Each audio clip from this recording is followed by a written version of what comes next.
দর্শক, এই মুহূর্তে নির্বাচন কমিশনের প্রধান নির্বাচন কমিশনার গণমাধ্যম কর্মীদের সামনে বক্তব্য রাখছেন। আমরা সরাসরি সেখানে যুক্ত হচ্ছি।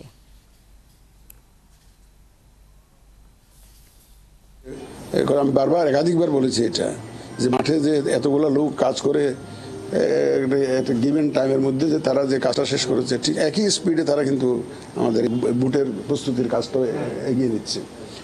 ভোটের প্রস্তুতির মধ্যে কতগুলো মেজর কাজ আছে, কতগুলো একটু ছোট কাজ আছে। মেজর কাজ তো ভোটার লিস্ট তৈরি করা, এটা একটা বড় কাজ, সবচেয়ে বড় কাজ। বিশেষ করে বাড়ি বাড়ি গিয়ে একদম ফিজিক্যালি চেক করে করে যেটা করা। এবার তো আমরা ডবল চেক করেছি, ক্রস চেকটা ডবল চেক করেছি এবার। তো ইনশাল্লাহ এটা তো আপনারা আমাদের জানিয়ে দিয়েছি যে এটা 31শে আগস্টের মধ্যে ভোটার লিস্টটা ফাইনাল হয়ে যাবে। অবশ্য আপনারা জানেন যে এবার একটু ইয়াঙ্গার জেনারেশনকে ইনক্লুড করার জন্য একটা ভোটার আমরা একটা অ্যামেন্ডমেন্ট এনেছি, যাতে আমরা একটা কাট অফ ডেট ঠিক করবো।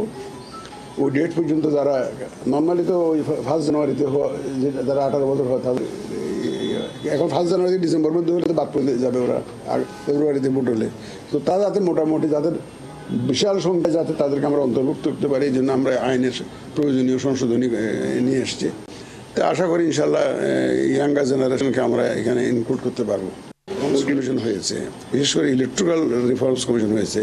ইলেকট্রিক্যাল রিফর্মস কমিশন কিন্তু অনেক স্টেক হোল্ডারের সাথে আলাপ করেছে, আপনাদের সাথেও আলাপ করেছে, সবার সাথে আলাপ করেছে। ওরা সিভিল সোসাইটির সাথে আলাপ করেছে, পলিটিক্যাল পার্টির সাথে আলাপ করেছে, নির্বাচন নিয়েই তো আলাপ করেছে তারা। সুতরাং এক ধরনের আমাদের কাজ এক ধরনের তারা সেরে রেখেছে। তারপর আবার ঐকমত্য কমিশন আলোচনা করেছে। তারপরেও আমাদের তরফ থেকে আমরা এই জন্যই একটু অপেক্ষায় ছিলাম যে ওনারা একটু ফ্রি হন। ফ্রি হলে তখন আলোচনাটা আমরা স্টেক হোল্ডারের সাথে আলোচনা, আমরা এমনি 1 মাসের একটা প্ল্যান করেছি। 1 মাসের প্ল্যান করেছি যে এই যে স্টেক হোল্ডারদের সাথে আলোচনা। তার মধ্যে আপনারা কিন্তু একটু বড় স্টেক হোল্ডার, একটু বড় স্টেক হোল্ডার। আমরা মিডিয়ার সাথেও তো একটা আলোচনা করব এই যে, এবং আমাদের একটা চিন্তা আছে, জানি না আল্লাহ তাআলা কতটুকু বাস্তবায়নের তৌফিক দেয়। আমরা এবার আপনাদেরকে সাথে নিয়ে কিন্তু অ্যাওয়ারনেস রেজিংয়ে আপনাদেরকে ইনভলভ করে আগাইতে চাই। এটা আপনাদেরকে একদিনে আমরা হিল দিয়েছিলাম, কোথায় ফল উৎসবে একটু বলেছিলাম। এটা আমাদের চিন্তার মধ্যে আছে, মানে আপনাদের সাথে পার্টনারিং করে আমরা অ্যাওয়ারনেস রেজিংয়ে আপনাদেরকে কীভাবে ইনভলভ করা যায় সেই চিন্তাটা আমরা করছি। এবং আমরা ওই বিদেশি যারা আমাদেরকে হেল্প করেন, যারা ইউএনডিপি আছে, ইউরোপিয়ান ইউনিয়ন আছে, এদেরকে যদি মোবিলাইজ করতে পারি, কনফিডেন্সে নিতে পারি, ইনশাল্লাহ আশা করি যে আপনাদেরকে নিয়েই আমাদের আগাইতে হবে। দেখেন, একটা ইলেকশনের স্বচ্ছতার জন্য যা যা দরকার তার মধ্যে role of media is number 1 বলেছিলাম। এটা আমাদের চিন্তার মধ্যে আছে, মানে আপনাদের সাথে পার্টনারিং করে এদেরকে যদি মোবিলাইজ করতে পারি, কনফিডেন্সে নিতে পারি, ইনশাল্লাহ আশা করি যে আপনাদেরকে নিয়েই আমাদের আগাইতে হবে।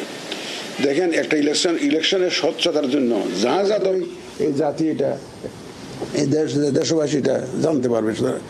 তখন আপনাদের সাথেও একটা বিশাল এনগেজমেন্টের ব্যাপার আছে কিন্তু আমাদের, not only discussion as a stake holder.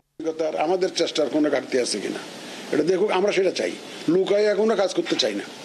তো আমরা একদম পরিষ্কার, একদম আপনাদের সহযোগিতা নিয়ে আমরা দেশবাসীর কাছে দেখাতে চাই যে আমরা কি কি কাজ করছি এবং সুন্দর ইলেকশনের জন্য আমরা কি কি প্রস্তুতি নিচ্ছি এবং কীভাবে কন্ডাক্ট করছি আপনারা দেখতে পারবেন। আপনাদের মাধ্যমেই এই জাতি এটা এই দেশবাসী এটা জানতে পারবে। তখন আপনাদের সাথেও একটা বিশাল এনগেজমেন্টের ব্যাপার আছে কিন্তু আমাদের, not only discussion as an stakeholder, সেটা তো একটা না। তাছাড়াও অ্যাওয়ারনেস রেজিংয়ে আপনাদেরকে কীভাবে ইনভলভ করা যায় সেটা আমরা একটা seriously we are examining this proposition. বর্তমানে যারা রাজনৈতিক দল রাজনীতি করছেন তারা তো আর ইলেকশন করার সুযোগ পান নাই। এখন সবাই মনে করছে যে প্রতিদ্বন্দ্বী যেহেতু নাই, এইবার একটা সুযোগ আসছে। প্রত্যেকে মনে চাচ্ছে যে আমি ওই জায়গা থেকে কন্টেস্ট করবো। এখন ডিলিমিটেশনে গিয়ে যখন একটু সমস্যা ফিল করতেছে, তখন একটা আপত্তি, নানাবিধ আপত্তি আসছে। এখন আমরা তো এই যে এবার যে ডিলিমিটেশনটা সংস্কার কমিশনের সুপারিশ এবং আমাদের কনসেন্সাস অনেক জায়গায় হচ্ছে। এখন হয়েছে কি, জিনিসটা যেটা দাঁড়াইছে আগে তো মোটামুটি ভাবে আমাদের বর্তমানে যারা রাজনৈতিক দল রাজনীতি করছেন তারা তো আর ইলেকশন টিলেকশন করার কোনো নির্দেশনা কোনো রকমের কোনো প্রভাব সবাই মনে করছে যে প্রতিদ্বন্দ্বী যেহেতু নাই এবার একটা সুযোগ আসছে প্রত্যেকে মনে মনে চাচ্ছে যে আমি ওই জায়গা থেকে কন্টেস্ট করবো। এখন ডিলিমিটেশনে গিয়ে যখন একটু সমস্যা ফিল করতেছে তখন একটা আপত্তি নানাবিধ আপত্তি আসছে। এখন আমরা তো এই যে এবার যে ডিলিমিটেশনটা সংস্কার কমিশনের সুপারিশ এবং আমাদের কনসেনসাস কমিশনের সুপারিশ মোতাবেক একটা টেকনিক্যাল কমিটির মাধ্যমে আমরা ডেফিনিট ক্রাইটেরিয়ার ভিত্তিতে করেছি। বিলিভ মি, আপনারা you can ask any of the members of the bar. আমি এদেরকে বলেছি যে আমি কোনো রকমের কোনো নির্দেশনা কোনো রকমের কোনো প্রভাব আমি আপনাদের কিছুই বলবো না।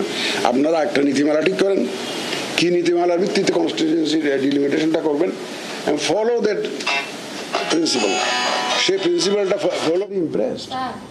স্যার আপনি বলছিলেন যে বিভিন্ন চ্যালেঞ্জ আছে নির্বাচন ফেব্রুয়ারি করতে গেলে আমি বলবো এসব বলবো এটা সর্বশেষ চ্যালেঞ্জ, এটা সর্বশেষ। তো যাই হোক শুধু ডেফিনিট করে সেইভাবে আপনারা কাজটা করেন। আমাদের টেকনিক্যাল একটা স্পেশালাইজড কমিটি, যে এটা বিশেষায়িত কমিটির বাংলায় যার নাম দিয়েছে, ওরা সুপারিশটা রেডি করেছে এবং ভেরি সাইন্টিফিক্যালি ওরা যে আসতে পারে একটা কনস্টিটিউশন তার একটা উপজেলা যোগ করছে তার এরকম আছে হতে পারে ড্রাফট, তো এটা সংশোধনের তো সুযোগ আছে। 100% বৈজ্ঞানিক বলা যাবে না আছে তো, নাহলে ড্রাফট বললাম কেন? ড্রাফট বলার মানে হলো আমরা শুনানি টুনানি করে